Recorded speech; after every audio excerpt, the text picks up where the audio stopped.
3,5 de lá para cá. As empreiteiras, quando você fala, são as prestadoras de serviço? Não a construtora, né? 3,5 a partir de 1º de abril. Não. Gente, quando a gente fala de empreiteira, por isso eu fiz questão de enfatizar: a empreiteira quem é? Que não é a construtora. Isso que foi a pergunta dele.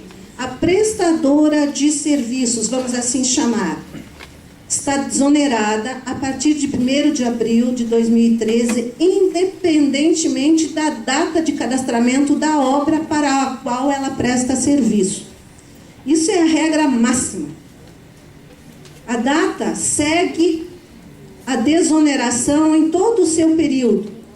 Ela pode ter ficado fora da desoneração de junho até 31/10, por força da medida provisória que perdeu a validade. Voltou a recolher sobre a folha, volta a 11%. A partir de 1º de novembro, vocês nem precisam dar uma olhada na matrícula. Se estiverem prestando serviço a um CNPJ, desonerado. Há uma matrícula antiga, desonerada. Há uma matrícula nova, desonerada. A desoneração não tem nada a ver com a matrícula.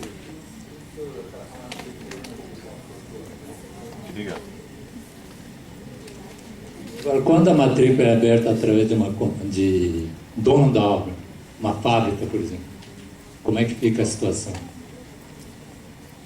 Aí é uma situação diferente. Nós podemos ter uma situação que a empresa esteja desonerada por força da CNAE ou por força da atividade. Se a empresa estiver desonerada, a empresa, tudo que vem abaixo dela estará desonerado. Não, é que tem muitos casos, por exemplo, que quando uma fábrica contrata várias empresas, é obrigação dela abrir a matrícula. E todas as empreiteiras, executoras, recolhendo aquela matrícula que foi aberta por ela. Ai. Não pode recolher na matrícula. Isso. Vamos traduzir aqui, né?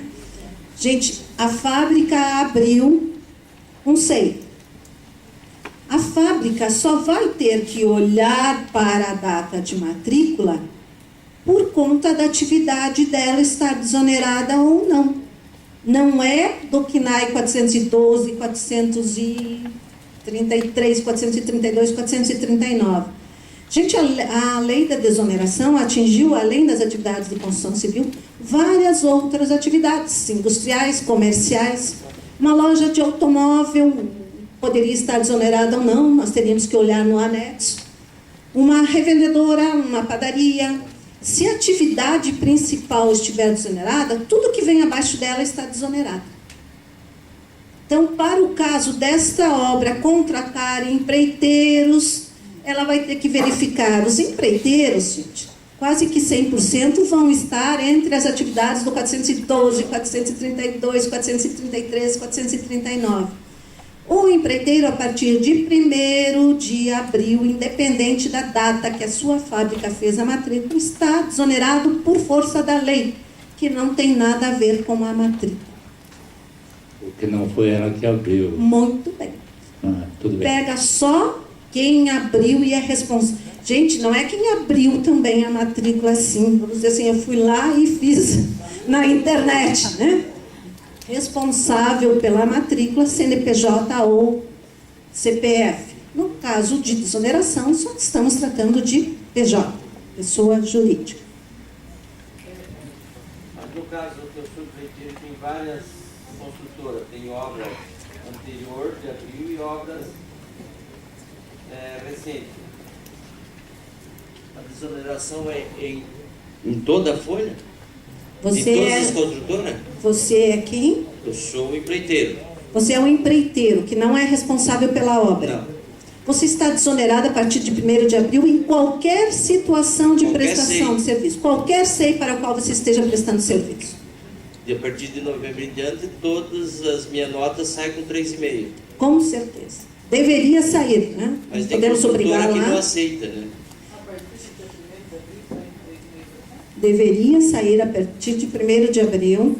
Tá? A competência abril já sairia as faturas relativas à competência abril deveriam sair com a retenção de 3,5. Porque agora a gente já, a partir de novembro que a gente está fazendo essa desoneração.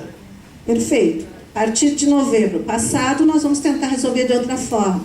Durante agora, o fato de não aceitar, talvez o fato de desconhecer. Então, solicitem ou façam uma consulta, que aí vai ter o resultado de uma consulta, porque atende todos os requisitos para tais, colocando esta situação. Porque realmente fazer uma retenção de 11 para uma empresa desonerada, que já vai ter que compensar na GFIP a parte de 20%, vai fazer com que eu vá longe com a minha compensação, ou tenha que obrigatoriamente pedir a restituição. Em junho, de junho a outubro, existe quem não desonerou? A empreiteira, Existe. a prestadora de serviço. Existe. Ela pode voltar e desonerar? Não, não fazer? pode. Não Não pode mexer mais? Opção irretratável. Uma palavra forte. Em 1º de novembro é obrigatório. A partir de 1º de novembro já foi. Agora não temos mais problemas. É obrigatório a desonerar também. Obrigatoriosíssimo. Nós vamos falar de diversas situações aqui, gente. Podemos ir... Só um pouquinho. Com relação à solução de consulta, qual que é o prazo em média que a Receita estabelece para essa solução? Você não quer que eu responda. Porque eu não sei. Graças a Deus eu não sei. Porque tudo fica claro através da solução de consulta, mas o retorno da solução é Viu? Porque eu não quis... judia. Gente, na verdade, a solução de consulta deve ser usada num caso extremo de interpretação da legislação. Vocês conseguem imaginar a quantidade de consultas existentes em todo o Brasil? É evidente que nós sempre pensamos no nosso caso, mas junto ao nosso caso existem milhares de casos. Existem pessoas só trabalhando para responder consultas. Então, o que a gente faz?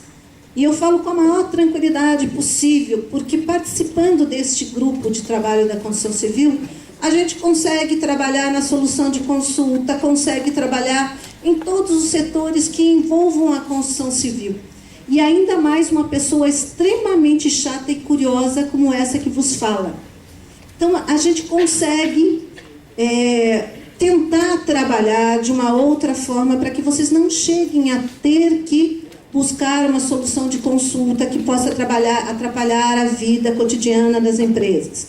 Então, a gente busca colocar informações na página da Receita. Muitas vezes a gente faz um trabalho árduo, em um tempo mínimo, e infelizmente os senhores nem sequer olham para a nossa página. Então, antes de consultar, dê uma olhada se o que consta na página da Receita sobre regularização de obras não seria o suficiente para vocês. E vamos deixar as consultas para aqueles casos realmente que não tenha a resposta e que nós tenhamos que ter a resposta através da solução de consulta. Sandra, uma pergunta. Algumas prestadoras de serviços se baseiam no mandado de segurança e do Sinduscom. Eles não retêm os 11% de nota fiscal. Mas se eles estiverem enquadrados dentro do KENAI, qual a situação? Esse mandado de segurança ele passa a não ter validade? Não, na verdade, continua, só não faz a retenção de 13,5%. Não houve alteração com relação a isso. Então ele vai descontar os 11%. Aliás, ele não vai... Não vai descontar nem 3,5% nem 11%. Se não descontava o 11% por força do mandato, não vai descontar 3,5%. Ok. Tá?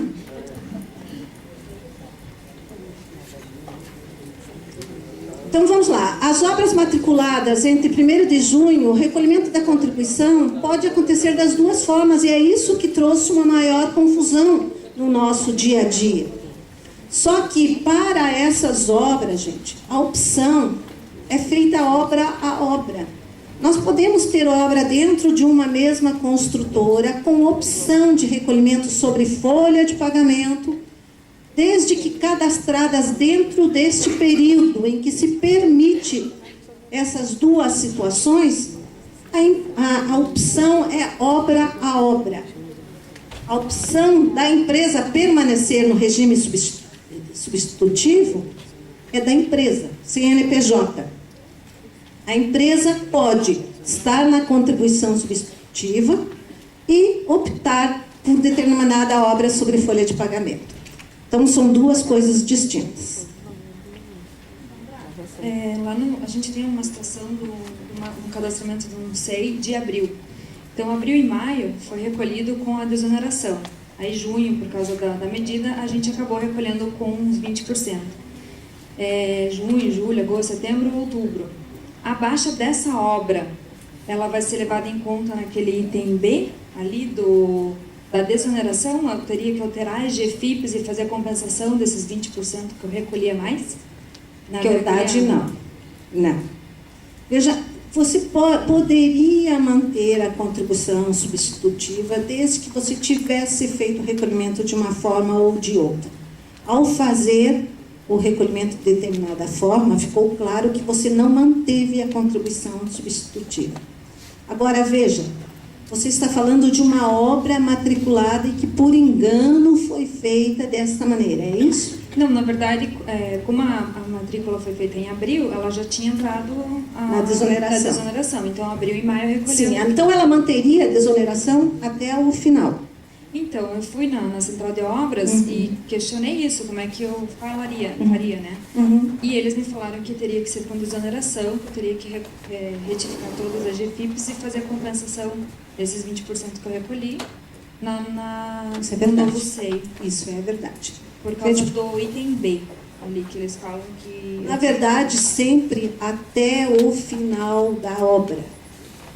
Então, essa é a situação. Entenderam? Se eu comecei com a minha obra naquele período, 1º de abril, ela deveria ser desonerada até o final da obra. Aí eu não tenho direito a esta opção. Esta opção é somente para aquele período, perdeu a vigência, passou a recolher sobre folha e gostaria de ter ficado no recolhimento sobre receita.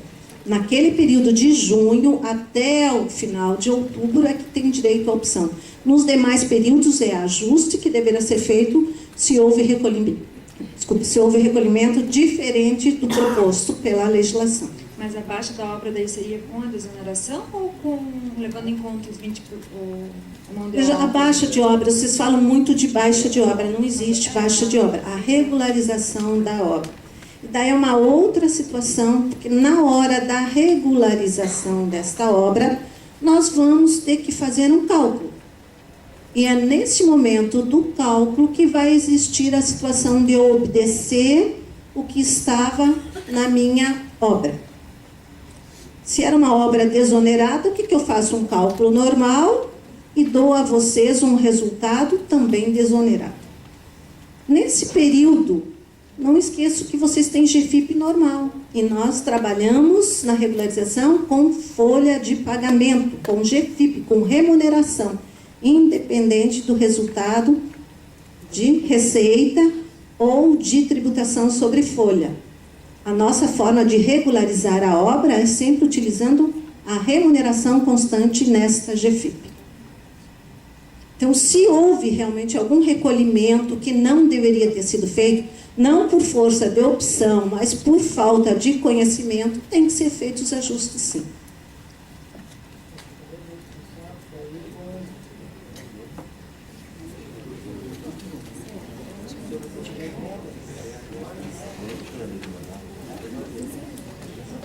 Olha, determinadas situações, se houver necessidade de uma consulta para uma situação específica, que poderia aqui muito mais confundi-los do que esclarecê-los, passem isso para o Luciano e eles nos passam, que até o Luciano acabou ficando aqui numa certa dúvida. Não nesse ano, pode ser em 2014, 2015. Gente, é evidente que algumas situações fica até difícil entender a pergunta, e às vezes a gente responde de acordo com o que entendeu, que pode não ser exatamente isso que a pessoa está querendo obter. Então, se tiver algum tipo de dúvida mais, vamos dizer assim, particular, em que não afeta a totalidade aqui, mas que seja um caso específico e eu fiquei em dúvida sobre o procedimento, vamos tentar resolver de uma outra forma, através de uma conversa. Evidente que o Luciano estava comentando que está aqui sobrecarregado, mas sempre a gente, quem trabalha muito, sempre tem um tempinho para trabalhar um pouco mais, né? Então, Sandra, nós temos um prestador de serviço que ele se enquadre, né, na desoneração, atividade principal e tal. Então, foi solicitada uma nota agora em dezembro para ele, e ele diz que tem uma brecha na lei e não quer tirar com 3,5, quer tirar a nota com 11. Qual que é o procedimento que tomaria? Né? Ai, ai, ai, brecha na lei. Ai, ai, ai, só falta me falar o nome do empreiteiro para um auditor fiscal. Nossa, nossa. Gente, não tem brecha na lei. Claro que, eu devo dizer, tem considerações a serem feitas e pode haver uma interpretação desta forma. Mas realmente não tem muito o que querer. A legislação, nesse sentido, está clara. O 3,5 ocorre quando a empresa está desonerada. É matemático. Agora, se ela descobrir uma brecha da lei, vocês puderem me falar, eu ficaria agradecido para a gente fechar esse buraquinho. Tá, hein, Sandra? Só para finalizar daí, o que nós fazemos daí? Ele se recusa a tirar com 3,5, quer tirar com 11.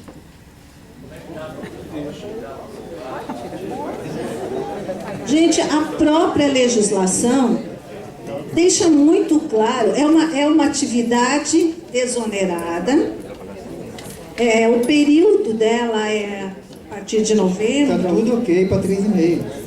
Então veja, gente, não há muito o que fazer, a gente pode esclarecer, pode responder. Agora, eu gostaria de ter uma solução, parece-me que não é muito aceita nos tempos atuais, de uma varinha ai, ai, ai na mão, mas não dá. Então, o que a gente pode fazer é mostrar, por isso, o que está escrito na página da Receita deve ser mostrado. Esse trabalho que nós fizemos, com a máxima pressa para apresentar aos senhores, é para que, nesses casos de dúvida, seja verificado junto ao órgão responsável o que ele diz com relação a respeito do nosso assunto. Então, diz lá, empreiteiros no período tal, tivemos o cuidado de colocar de uma forma, nesse período desonera, 3,5. Então, dá uma olhada nesse material, se não for suficiente, vamos conversar ao pé do ouvido de quem não está querendo fazer isso.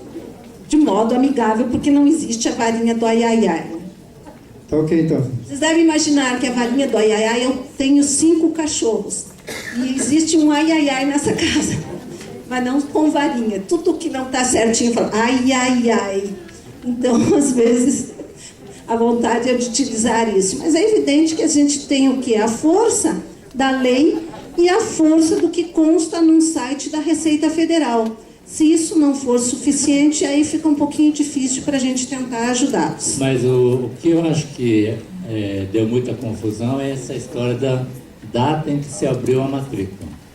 Porque eu ainda não vi aonde que está dito que empreiteiros que não abriu essa inscrição, está tudo considerado como não responsável e, portanto, estará desonerado. Gente, o que a gente espera, às vezes, é que a lei nos traga de uma maneira bem clara.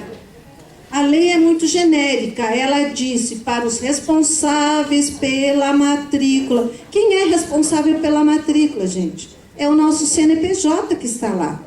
Então, o inciso 4, quando nós temos os períodos de matrícula, ele se refere exclusivamente para quem é responsável pela matrícula. A retenção está num outro parágrafo que não tem nada a ver com o parágrafo ou com o artigo, com o parágrafo dentro do artigo, que trata de como fazer o recolhimento daquelas matrículas respectivas. Aonde que vai tentar ficar isso de uma maneira mais clara? Em instrução normativa, em página da Receita. Isso é um elemento, gente. Está lá escrito na página, enquanto está lá, é o que a Receita está colocando para vocês. Então, a lei, ela vem de uma maneira muito genérica. Infelizmente, a gente até gostaria que ela atingisse bem o nosso caso. Mas, evidentemente, isso não ocorre não só com a desoneração, mas com outras leis que nos atingem aí no dia a dia. Nesse trabalho que a gente vai apresentar para vocês até o final, a gente trouxe todos esses períodos buscando deixar de uma maneira bem mais clara do que a legislação nos trouxe. Mas, sem dúvida, este é a certeza. Só quem é responsável pela matrícula deve seguir. Só um pouquinho que temos aqui um...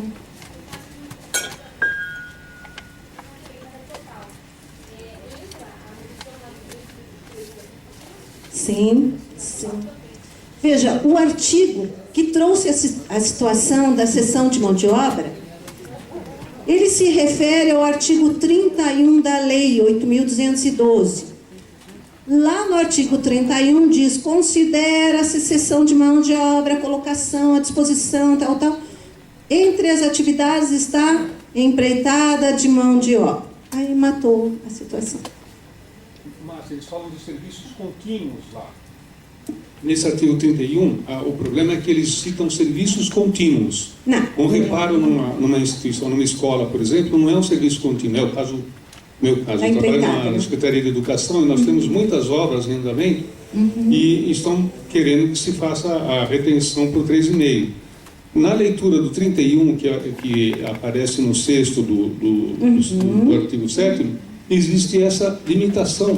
Não, não existe. Não é limitação. Não é limitação. Então, tá bem. O que existe é, considera-se cessão de mão de obra, isso, aquilo. Considera-se empreitada. Na verdade, na cessão de mão de obra, eu quero trabalhadores. Na empreitada, eu quero resultado. E isso foi um ajuste que nós fizemos lá no Decreto 3.048. Quando trouxemos da lei, nós inserimos também entre as atividades sujeitas à retenção, a empreitada de mão de obra. E aí matou, porque a definição já não é mais de serviços contínuos. Mudando um pouquinho de assunto aqui, mas acho que é pertinente, eu queria saber como é que vai ficar a competência 13. Como é que a gente vai usar, qual o faturamento que a gente vai usar para fazer o recolhimento patronal? Você está falando do 13º? Isso. Será que nós vamos ter que recolher alguma coisa de fatura de uma competência que nem sequer existe? Então não tem. Claro que não, gente. Nós vamos fazer o 13º proporcional ao 20% que nós recolhemos naqueles meses. A empresa que desonerou a partir de 1º de abril e permaneceu desonerada todo o período, o que ela vai pagar sobre a folha de pagamento? 13/12. A empresa que voltou à folha naquele período que deveria permanecer ou não permanecer, vai contar os meses que, durante o ano, esteve sujeita à folha e vai fazer a proporção. Não existe recolhimento sobre receita no 13º. Somente 20% do período que eu não estava sujeita à desoneração. Sem sombra de dúvidas.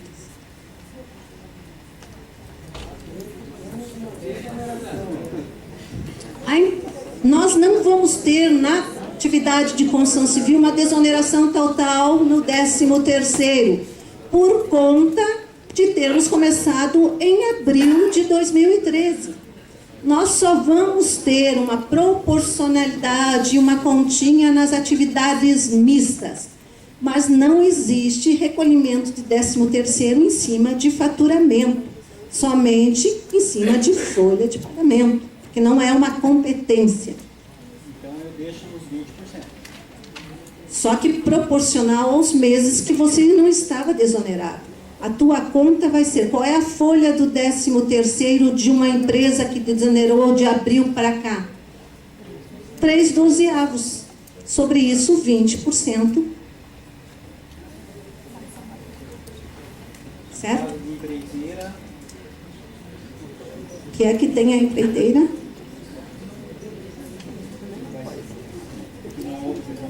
A tua empreiteira vai estar na mesma situação da construtora. As empreiteiras, vocês vão trabalhar sobre faturamento, sobre GFIP, sobre isso, sobre tudo como era antes. Então, ela também não vai ter faturamento de 2% sobre o 13º, gente. Não tem competência 13º, não tem uma fatura no mês 13, que nem sequer existe esse mês.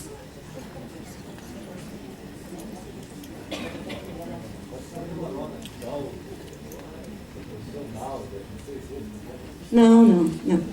Você pode usar no 13º, na GFIP de 13º, você pode usar a retenção para se compensar normalmente da competência 12. Em vez de utilizar tudo, a retenção não foi feita na competência 12, não vai conseguir ser feita integralmente, parte eu jogo lá na retenção da GFIP. Mas é só isso. Em termos de fatura, eu não tenho nenhuma. Por isso, o nosso sistema de SWEB critica a falta de recolhimento no 13º com relação às retenções, porque podem acontecer retenções na GFIP, tá? Mas são retenções relativas a faturas do mês 12, gente, nada a ver. Então vamos lá, vamos correr.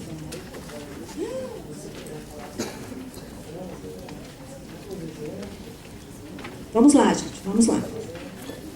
Até meia-noite é hoje.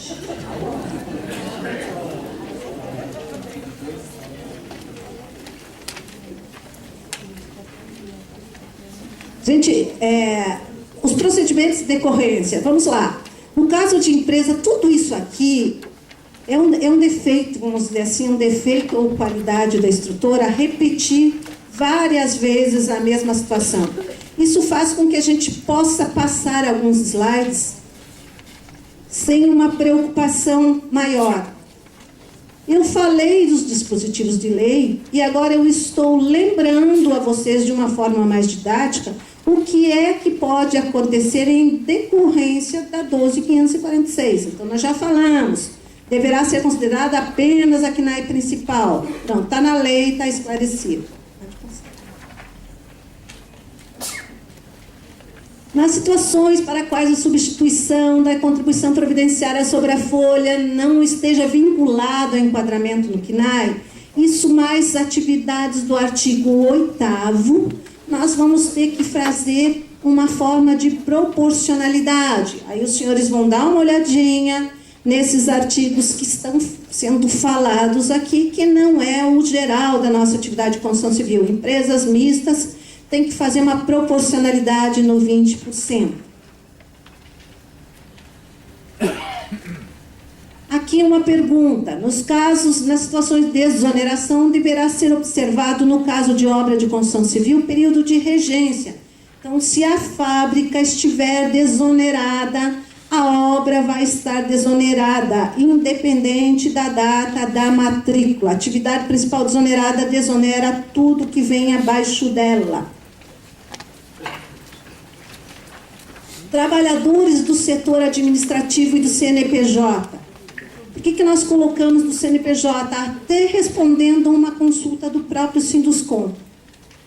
A contribuição patronal relativa aos segurados administrativos / CNPJ, que podem não ser os administrativos, mas aqueles que estão trabalhando no CNPJ e não sei, seguirá a regra estabelecida para a empresa, inclusive com observação dos períodos para efeitos de desoneração. Havia uma consulta, obras não sujeitas à matrícula. Estão no CNPJ, vão estar desonerados no mesmo período do CNPJ, tal qual o pessoal administrativo. Independentemente, nós estamos colocando que a diferenciação estabelecida pelo artigo, que dá poderes de optar, se refere somente às obras e não à parte do CNPJ. No período compreendido entre 1/4 a 3/6, a empresa com desoneração da folha, portanto, segurados administrativos desonerados. As obras matriculadas no período vão estar de acordo com as datas respectivas da matrícula. Período compreendido entre 1º de abril até 31 de maio, o recolhimento da contribuição previdenciária ocorrerá na forma do artigo 7º, com desoneração da folha até o seu término. Isso para deixar bem claro que a desoneração da folha da obra segue uma regra. a dos administrativos e daqueles do CNPJ seguem a desoneração do CNPJ. Toda a sequência aqui fala exatamente disso. A desoneração na matrícula não tem a ver com a desoneração no CNPJ, principalmente no período de opção. Quem vai perguntar? Na lei anterior, quando você fala que... Alô. Na lei anterior, quando você fala que a empresa vai estar desonerada de acordo com a matrícula ou com o KNAI da empresa contratante, para os casos em que não há matrícula de SEI num trabalho. CNPJ, vale o CNPJ do tomador do trabalho, do principal. Gente, não esqueçam que para o prestador de serviço não tem nada a ver com a matrícula. Vamos insistindo, o CNPJ da parte administrativa é diferente da obra, para a mesma construtora. Agora, se eu estiver prestando um serviço para um SEI ou para um CNPJ, independe do SEI ou CNPJ estar desonerado. Estando eu, prestador de serviço, por força da minha KNAI desonerada, eu estou desonerado do 20%.